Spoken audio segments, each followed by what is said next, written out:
আজকের এই দিনটার জন্য লাস্ট 6 মাস ধরে খুব ওয়েট করছিলাম কবে এই দিনটা আসবে। আজ 18ই সেপ্টেম্বর 2025 চলে এসছে আজকে সেই দিন। আজ আমরা 2 বছর পর নিজেদের বাড়িতে যাচ্ছি।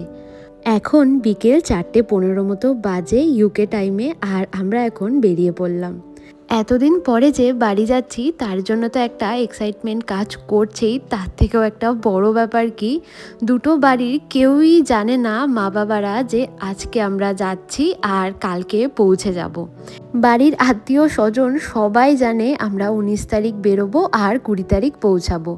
তবে না, আমরা 18 তারিখ বেরিয়েছি আর 19 তারিখ পৌঁছেছি। এতগুলো ঘন্টার জার্নি ফ্লাইটে করে আস্তে আস্তে সময় যেন কাটতেই চাইছিল না। অবশেষে কলকাতার মাটি ছোঁবো আর কিছুক্ষণের মধ্যেই। 2 বছর পর কলকাতার মাটিতে পা রাখবো। কী যে মনে মনে আনন্দ হচ্ছিল সেটা শুধু আমিই জানি। আর যেই কলকাতার মাটিতে পা রাখলাম, আমার না নিজের মধ্যে খুব ফিল হচ্ছিল পুজো এসে গেছে। পুজো আসার গন্ধই কিন্তু একটা আলাদা রকম, আর সেটা আমি আগের বছর তো অনুভব করতেই পারিনি, এবছর অনুভব করতে পারছি এখন থেকেই।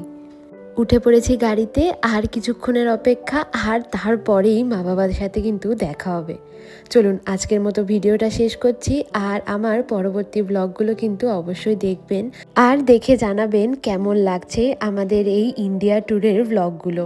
সবাই খুব ভালো থাকবেন, সুস্থ থাকবেন, দেখা হবে আবার পরবর্তী ব্লগ।